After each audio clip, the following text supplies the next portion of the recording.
Welcome in advance tutorials. आज की video में हम कंस्ट्रक्टर के बारे में डिस्कस करेंगे। चलिए वीडियो स्टार्ट करते हैं। कंस्ट्रक्टर की जो सिंपलेस्ट डेफिनेशन है वो ये मिलेगी आपको। Constructor is a special method used to initialise the object, यानी कि एक मेथड की ही तरह होता है जो ऑब्जेक्ट हम बनाते हैं उसको इनिशियलाइज करने के लिए यूज किया जाता है।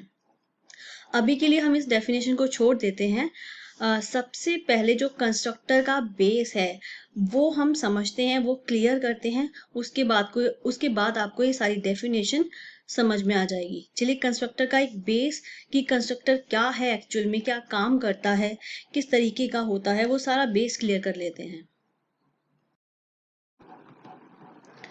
मैंने यहाँ पर एक क्लास ली है। सपोज स्टूडेंट नाम की एक क्लास ले लेते हैं, क्लास स्टूडेंट। और इस क्लास के अंदर दो क्लास के मेंबर्स लेते हैं, एक स्ट्रिंग टाइप का नेम, क्योंकि जो स्टूडेंट है उसका नेम भी होगा, और एक इंट टाइप का, ये बाय डिफ़ॉल्ट कैपिटल करेक्टर हो रहा है, इसको मैंने स्मॉल कर दिया, रोल। तो यहाँ पे दो मैंने फील्ड्स लिए हैं, नेम और रोल नंबर। अब जब हम इस क्लास का, स्टूडेंट क्लास का ऑब्जेक्ट बनाएंगे तो हम किस तरीके से बनाते हैं, देखिए यहाँ पर हम यहाँ पर क्या लिखते हैं, स्टूडेंट, जो भी आपके ऑब्जेक्ट का नाम है, मैंने लिखा obj1 equal to new, then student bracket semicolon. इस लाइन को देख लेते हैं। इस लाइन का मतलब क्या है कि यहाँ पर जो जनरली मैंने बिल्कुल बिगिनर लेवल के जो स्टूडेंट्स हैं उनसे सुना है, वो ये कहते हैं कि obj1 is an object of student type. obj1 student type का एक ऑब्जेक्ट है, बट एक्चुअल में जो obj1 है ये ऑब्जेक्ट नहीं होता है। obj1 सिर्फ एक रेफरेंस करने के लिए वेरिएबल है।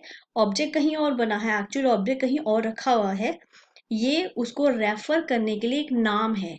जैसे सपोज फ्लैट्स के नंबर्स होते हैं, सब फ्लैट्स सेम बने हुए हैं एक सोसाइटी के अंदर, बट वहां पर उनकी नंबरिंग की जाती है।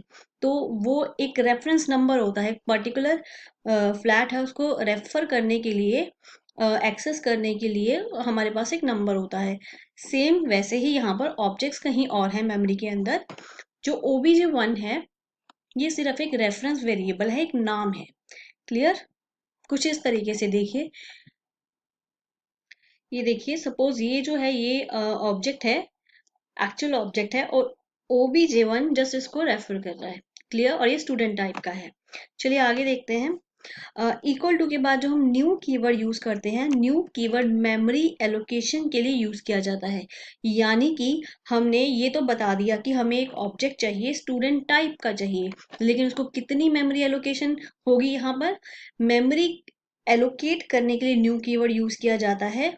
और वो किस बेस पे होती है कि जैसे जो नेम है वो स्ट्रिंग टाइप का है, तो स्ट्रिंग कितनी मेमोरी लेगा बाय डिफॉल्ट। जो रोल नंबर है वो इंट टाइप का है, तो बाय डिफॉल्ट इंट को कितनी मेमोरी की रिक्वायरमेंट होगी, तो उसके अकॉर्डिंग जो डिफॉल्ट मेमोरी की ज़रूरत होती है वो न्यू कीवर्ड इस ऑब्जेक्ट को एलोकेट करेगा। क्लियर? अब देखिए ये चीज जो होती है वो हम नॉर्मल लैंग्वेज में बोलते हैं कि ये कंस्ट्रक्टर है, स्टूडेंट टाइप का कंस्ट्रक्टर है। अब कंस्ट्रक्टर क्या करता है, कंस्ट्रक्टर डिफॉल्ट वैल्यूज को इनिशियलाइज करता है। ये जो ऑब्जेक्ट बना है, ऑब्जेक्ट हमें ये भी पता चल गया स्टूडेंट टाइप का है, ऑब्जेक्ट को मेमोरी भी एलोकेट हो गई है, लेकिन जो उसमें नेम और रोल नंबर हैं उनमें जो डिफ़ॉल्ट वैल्यूज़ हैं वो इनिशियलाइज होंगी। डिफ़ॉल्ट इसीलिए, डिफ़ॉल्ट जो वर्ड मैंने यूज़ किया है वो इसलिए क्योंकि मैंने यहाँ पर नेम या रोल नंबर को कोई भी वैल्यू नहीं दी है। डिफ़ॉल्ट वैल्यू स्ट्रिंग की जो भी डिफ़ॉल्ट वैल्यू होती है, और इंट की जो भी डिफ़ॉल्ट वैल्यू होती है, या अगर यहाँ पर कोई और भी टाइप का मेंबर होगा तो उसकी जो भी डिफ़ॉल्ट वैल्यू है उससे ये जो ऑब्जेक्ट है वो इनिशियलाइज हो जाएगा। तो जो कंस्ट्रक्टर है वो ऑब्जेक्ट को डिफॉल्ट वैल्यू से इनिशियलाइज करने के लिए यूज किया जाता है। आई होप यहां तक आपको क्लियर हुआ होगा। जो हमने एग्जांपल लिया है उस केस में जो डिफॉल्ट वैल्यूज हैं वो देखिए कौन सी होंगी। जैसे ये लाइन एग्जीक्यूट होगी तो जो कंस्ट्रक्टर है वो देखेगा यहाँ पर नेम और रोल नंबर, दो यहाँ पर अलग अलग उसके पास फील्ड्स हैं। जो नेम है वो स्ट्रिंग टाइप का है, तो स्ट्रिंग की जावा में डिफॉल्ट वैल्यू नल होती है। तो यहाँ पर देखिए मैं थोड़ा सा डायग्राम में आपको ऐड कर देती हूँ। ये देखिए ऑब्जेक्ट जो हमने बनाया है इसमें ये नेम का पार्ट है और ये रोल नंबर का पार्ट है। तो जब कंस्ट्रक्टर कॉल होगा स्ट्रिंग के केस में जो डिफॉल्ट वैल्यू है वो होगी नल, तो यहाँ पर वो नल राइट कर देगा, नल से इसको इनिशियलाइज कर देगा। और जो रोल नंबर है इंट की जो डिफॉल्ट वैल्यू होती है वो जीरो होती है, तो जीरो से इसको इनिशियलाइज कर देगा। क्लियर। कंस्ट्रक्टर ने जो ऑब्जेक्ट था उसको उस जो वैल्यू से डिफॉल्ट वैल्यूज थी उनसे इनिशियलाइज कर दिया। ये कंस्ट्रक्टर का काम होता है। आप इनको डिस्प्ले करवा कर भी देख सकते हैं। ये देखिए यहाँ पर एक क्लास है सिंपल, उसके अंदर एक मेन मेथड है। हम डिस्प्ले करवा कर देखते हैं वैल्यूज को। तो यहाँ पर हम एक अलग से क्लास ले लेते हैं, यहाँ पर नीचे क्लास स्टूडेंट, और उसके अंदर दो फील्ड्स बना लेते हैं, नेम जो कि स्ट्रिंग टाइप का है और रोल। और इस क्लास के अंदर मैंने कुछ भी नहीं लिखा है, सिर्फ दो चीजें लिखी है यहाँ पर। अब हम इस क्लास का एक ऑब्जेक्ट बनाते हैं और हम मेन मेथड के अंदर यहाँ पर ऑब्जेक्ट बनाने जा रहे हैं स्टूडेंट रेफरेंस वेरिएबल, कुछ भी नाम दे सकते हैं, न्यू कीवर्ड एंड कंस्ट्रक्टर। अब मैंने यहाँ पर कोई वैल्यू नहीं दी या कुछ भी नहीं दिया है, हम डायरेक्टली इसको प्रिंट करवा के देखते हैं। तो system dot out dot print L N, और उसके अंदर मैंने obj1 के रेफरेंस से डॉट नेम, देखिए नेम को प्रिंट कराया। जो ऑब्जेक्ट है उसके अंदर जो अलग अलग फील्ड्स हैं या मेथड कुछ भी आप चीजें बनाते हैं तो आप कैसे प्रिंट कराएंगे, obj.1। यहाँ पर देखिए ओबीजे पूरे इस ऑब्जेक्ट को रेफर कर रहा है और डॉट से हम उसके अंदर कोई भी एरिया को एक्सेस कर सकते हैं, नेम का या रोल नंबर जो भी है। क्लियर। चलिए प्रिंट करा लिया, और ऐसे ही हम यहाँ पर जो रोल नंबर है उसको भी प्रिंट करा लेते हैं, डॉट रोल। रन करते हैं, बहुत ही सिंपल यहाँ पे प्रोग्राम मैंने बनाया है, इसको रन करके देख लेते हैं। देखिए यहाँ पर नेम जो है उसमें जो वैल्यू है नल आ रही है और जो रोल नंबर है उसमें जीरो आ रही है, यानी कि स्ट्रिंग की डिफॉल्ट वैल्यू नल और जो इंट हमने लिया था उसकी डिफॉल्ट वैल्यू जीरो। क्लियर। यहाँ पर आपको ये चीज आपको क्लियर हो गई। चलिए आगे देखते हैं। नेक्स्ट जो इम्पॉर्टेंट पॉइंट हम डिस्कस करेंगे वो ये है, देखिए अभी हमने ये जो सिलेक्टेड एरिया है इसे हमने कंस्ट्रक्टर का नाम दिया है कि ये क्या होता है, कंस्ट्रक्टर। बट एक्चुअल में this is not a constructor, ये कंस्ट्रक्टर नहीं है, कंस्ट्रक्टर कहीं और होता है। ये एक तरीके से कंस्ट्रक्टर को कॉल करना है, this is calling of a constructor. हम कंस्ट्रक्टर को कॉल कर रहे हैं ताकि वो एक्शन परफॉर्म करे। कंस्ट्रक्टर ये नहीं है, कंस्ट्रक्टर कहीं और बना हुआ है। जैसे देखिए ये मैंने लिखा हुआ है ऑलरेडी, सपोज हमारे पास एक ऑब्जेक्ट है, रेफरेंस वेरिएबल है s1, हम कोई मेथड कॉल करते हैं शो मेथड, तो हम कुछ इस तरीके से लिखते हैं शो ब्रैकेट। सेम उसी तरीके से आप ले सकते हैं इसको कि ये क्या है, कंस्ट्रक्टर कॉल करना। अब देखिए अगर ये कंस्ट्रक्टर को कॉल करना है तो कंस्ट्रक्टर है कहाँ पर, मैंने तो यहाँ पर कोई कंस्ट्रक्टर बनाया ही नहीं है, तो कंस्ट्रक्टर कहाँ से आया, ये काम कैसे कर रहा है। हमने अभी टेस्ट भी कर लिया है कि इनिशियल वैल्यूज़ से इनिशियलाइजेशन हो रहा है, लेकिन कंस्ट्रक्टर ही नहीं है यहाँ पर, तो ये सारी चीज़ें अपने आप काम कैसे कर रही हैं। तो देखिए अगर हम अपनी क्लास में कंस्ट्रक्टर नहीं बनाते हैं, इस चीज़ को आप ध्यान से देखिएगा, अगर हम अपनी क्लास में कंस्ट्रक्टर खुद नहीं बनाते हैं तो बाय डिफ़ॉल्ट एक कंस्ट्रक्टर बन जाता है। जैसे ही हम अपने सोर्स कोड को कंपाइल करते हैं, जो डॉट क्लास फाइल बनती है जिसमें बाइट कोड होता है, तो जब डॉट क्लास फाइल बनती है उसमें एक डिफ़ॉल्ट कंस्ट्रक्टर ऑटोमेटिकली बन जाता है, जो जेडीके होता है वो आपको बना के दे देता है। जो डिफ़ॉल्ट कंस्ट्रक्टर होता है, अगर हम खुद बनाना चाहें तो देखिए किस तरीके का होता है वो। जो आपकी क्लास का नाम है वही सेम नाम से बनेगा। कंस्ट्रक्टर का नाम हमेशा क्लास के नाम की ही तरह होता है। तो यहाँ पे मैंने लिखा स्टूडेंट, उसके बाद ब्रैकेट्स और कर्ली ब्रेसेस के अंदर आप कुछ भी यहाँ पे डिफाइन कर सकते हैं। लेकिन मैंने अभी यहाँ पर इसको ज़्यादा नहीं लिया है, मैंने सबसे बेसिक जो कंस्ट्रक्टर है वो आपको बताया है। ये देखिए, ये डिफ़ॉल्ट कंस्ट्रक्टर इस तरीके का होता है, ठीक है। कर्ली ब्रेसेस के अंदर कुछ नहीं लिखा है और यहाँ पे ब्रैकेट्स के अंदर भी कुछ पैरामीटर्स नहीं दिए हैं। कंस्ट्रक्टर कितने टाइप्स के होते हैं, किस तरीके के होते हैं, वो सारे हम नेक्स्ट वीडियो में देखेंगे। इस वीडियो में हम कवर नहीं करेंगे। तो अभी के लिए सिर्फ हम डिफ़ॉल्ट कंस्ट्रक्टर ही देख रहे हैं यहाँ पर। तो ये जो डिफ़ॉल्ट कंस्ट्रक्टर है, जब हम अपनी फ़ाइल को कंपाइल करते हैं, डॉट क्लास फाइल बनती है, तो ये अगर हमने नहीं बनाया है, इस चीज़ को ध्यान से सुनिए कि अगर हमने कोई भी कंस्ट्रक्टर नहीं बनाया है तो ही डिफ़ॉल्ट कंस्ट्रक्टर बनता है। अगर हमने कोई कंस्ट्रक्टर बना दिया है तो डिफ़ॉल्ट कंस्ट्रक्टर नहीं बनेगा। क्लियर? तो ये डिफ़ॉल्ट कंस्ट्रक्टर हमारी जो डॉट क्लास फाइल है उसमें बन जाता है। हम इसको चेक भी कर सकते हैं। मैं आपको यहाँ पे प्रैक्टिकली शो करके दिखाती हूँ कि आप कैसे चेक कर सकते हैं कि ये डिफ़ॉल्ट कंस्ट्रक्टर बना है कि नहीं बना। चलिए देखते हैं। देखिए यहाँ पर ये जो न्यू क्लास है इसमें मैंने यहाँ पे एक मेन मेथड बनाया है सिर्फ, और ये जो स्टूडेंट क्लास है इसमें मैंने एक स्ट्रिंग नेम और इंट रोल और ये लिखा है। यहाँ पर मैंने कोई कंस्ट्रक्टर नहीं बनाया है। चलिए देखिए, ये मैंने कमांड प्रॉम्प्ट ओपन करा है और जहाँ पर ये देखिए प्रोग्राम फाइल्स जावा जेडीके बिन फोल्डर के अंदर जहाँ पे जावा सी जावा ये सब चीज़ें होती हैं, कंपाइलर होता है, सेम वहीं पर मैंने अपना सोर्स कोड की जो फाइल है न्यू फाइल डॉट जावा वो मैंने कॉपी पेस्ट कर दी है। ठीक है, तो अब देखिए सबसे पहले हम लिखेंगे जावा सी, जो हमारी न्यू क्लास है, डॉट जावा, इसको कंपाइल करेंगे।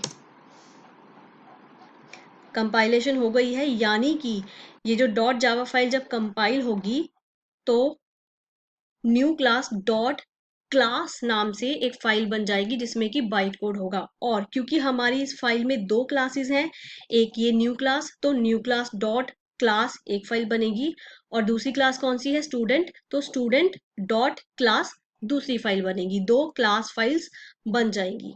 ठीक है, चलिए अब हम इसको रन करते हैं। जावा न्यू क्लास रन करते हैं। देखिए आउटपुट आ गया है। अब देखिए जो डॉट क्लास फाइल बनी है न्यू क्लास की, मेरा सोर्स कोड कौन सा है, ये वाला, सिर्फ इतना, उसमें सिर्फ एक मेन फंक्शन है।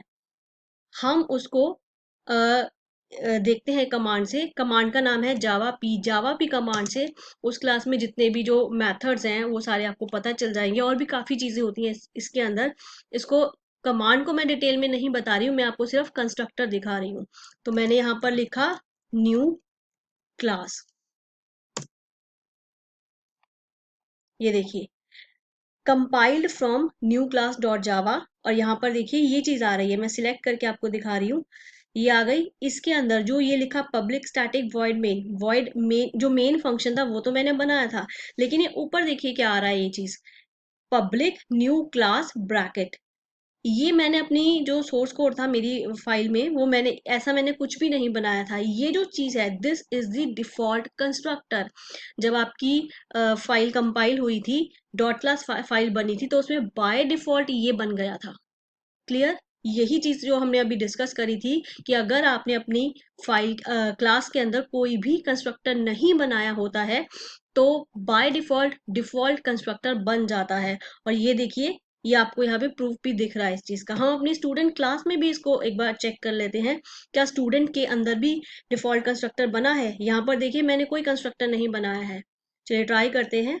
यहाँ लिखते हैं जावा पी और नाम क्लास का। देखिए यहाँ पर कंपाइल फ्रॉम, ये जो हमारा सोर्स कोड था उससे कंपाइल हुई है। और यहाँ पर देखिए ये चीज इंट रोल, ठीक है, और स्ट्रिंग नेम, दो चीजें तो मैंने बनाई थी यहाँ पर। लेकिन ये जो सबसे नीचे आ रहा है ये चीज, ये मैंने नहीं बनाई थी। ये क्या है, डिफॉल्ट कंस्ट्रक्टर। आई होप ये आपको क्लियर हो गया होगा। चलिए तो आगे डिस्कस करते हैं। अगर हम अपनी क्लास में कोई भी कंस्ट्रक्टर बनाना चाहते हैं तो उसके कुछ रूल्स होते हैं। फर्स्ट रूल है, जो कंस्ट्रक्टर का नाम है वो हमेशा क्लास के नाम का ही होगा, बिल्कुल भी आप अलग नहीं कर सकते हैं। इवन केस सेंसिटिव भी होगा। अगर आपने एस कैपिटल लिखा है क्लास के नाम में तो कंस्ट्रक्टर के नाम में भी कैपिटल ही आएगा। देखिए यहाँ पर यहाँ पे हमने चेक किया था, ये देखिए स्टूडेंट, सेम वही क्लास का नाम जो होगा, सेम वही नाम कंस्ट्रक्टर का होगा। और यहाँ पर भी आप देख सकते हैं, न्यू न्यू क्लास क्लास का नाम है तो कंस्ट्रक्टर का नाम भी सेम है। नेक्स्ट देखिए, जो कंस्ट्रक्टर है जब हम उसको बनाते हैं तो उसका कोई रिटर्न टाइप नहीं होता है। जैसे फंक्शन होता है या मेथड होता है उसमें रिटर्न टाइप होता है, तो कंस्ट्रक्टर में कोई भी रिटर्न टाइप नहीं होता है। इवन इंटरव्यू में क्वेश्चंस भी पूछे जाते हैं कि what is the difference between constructor and method, तो आप उन दोनों के अंदर डिफरेंशिएट भी आप उनको कर सकते हैं, और इस टॉपिक के ऊपर हम अलग से एक वीडियो भी देखेंगे। और नेक्स्ट देखिए, अभी इस वीडियो में मैंने आपको सिर्फ कंस्ट्रक्टर का बेसिक जो है वो बताया है, और डिटेल में कंस्ट्रक्टर को हम आगे आने वाली वीडियोस में डिस्कस करेंगे। तो कंस्ट्रक्टर के जो और रूल्स होते हैं वो भी हम इस वीडियो में नहीं ले रहे हैं, वो हम आगे आने वाली वीडियोस में अकॉर्डिंग टू द टॉपिक उनको डिस्कस करेंगे। तो in the end of the video हम एक बार रिवाइज कर लेते हैं कि हमने इस वीडियो में क्या क्या सीखा है। हमने कंस्ट्रक्टर के बारे में देखा है कि वो ऑब्जेक्ट्स को इनिशियलाइज करने का काम करता है। जैसे यहाँ पर क्लास बनी है तो क्लास के अंदर नेम और रोल नंबर 2 हमने वेरिएबल्स लिए थे। तो जब भी हम इसका कोई ऑब्जेक्ट बनाएंगे इस क्लास का, यहाँ पर देखिए ये हमने ऑब्जेक्ट बनाया है, तो न्यू कीवर्ड से मेमोरी एलोकेशन होता है, और यहाँ पे जो कंस्ट्रक्टर को हम कॉल कर रहे हैं, तो ये जो डिफॉल्ट वैल्यूज है स्ट्रिंग और इंट की, या जो भी आपने वेरिएबल्स यहाँ पे मेंबर्स आप लोगे, तो उनको डिफॉल्ट वैल्यू इनिशियलाइज करके देगा। और डिफॉल्ट वैल्यू कौन सी होती है वो आप कैसे चेक कर सकते हैं, ये देखिए यहाँ पर आप सिर्फ उसको प्रिंट करवा के देख सकते हैं। रेफरेंस वेरिएबल डॉट मेंबर का नाम, नेम जो कि स्ट्रिंग टाइप का है तो नल वैल्यू जो कि स्ट्रिंग की डिफॉल्ट वैल्यू होती है उससे इनिशियलाइजेशन हो जाएगा। इंट की डिफॉल्ट वैल्यू 0 है, उससे इनिशियलाइजेशन हो जाएगा। इस तरीके से आप चेक कर सकते हैं। ये पॉइंट हमने डिस्कस कर लिया है फर्स्ट वाला। सेकंड देखिए, every time an object is created using the new keyword at least one constructor is called. यानी कि जब भी आप एक ऑब्जेक्ट बनाएंगे किसी भी क्लास का, तो कम से कम एक कंस्ट्रक्टर तो कॉल होगा ही होगा। अगर आपने अपनी क्लास में कंस्ट्रक्टर बनाए हैं, एक से ज्यादा बनाए हैं, तो कम से कम एक कंस्ट्रक्टर तो कॉल होना ही होना है। अगर आपने अपनी क्लास में एक भी कंस्ट्रक्टर नहीं बनाया है तो डिफॉल्ट कंस्ट्रक्टर जो बनता है ऑटोमेटिकली वो कॉल होगा। ठीक है। और हमने ये भी सीखा था कि अगर हमने एक भी कंस्ट्रक्टर नहीं बनाया है तो डिफॉल्ट कंस्ट्रक्टर बन जाता है। उसको हमने जावा पी जो कमांड है उससे हमने उसको चेक करके भी देख लिया था। ये देखिए यहाँ पर। तो अभी के लिए इस वीडियो में इतना ही। हमने जावा का जो कंस्ट्रक्टर है उसका बेस यहाँ पे एक बार अच्छे से देख लिया है। आने वाली जो नेक्स्ट वीडियो है उसमें हम टाइप्स ऑफ कंस्ट्रक्टर वो देखेंगे कि कंस्ट्रक्टर किस किस टाइप के होते हैं और उनके ऊपर कैसे प्रोग्रामिंग हम करेंगे। तो अभी के लिए आप इसको रिवाइज करिए। If you have any doubt आप नीचे कमेंट बॉक्स में क्वेश्चंस पूछ सकते हैं। Thanks for watching this video. इस वीडियो को ज़्यादा से ज़्यादा लाइक शेयर करें और सब्सक्राइब करें चैनल को। Thank you for watching this video. Happy coding.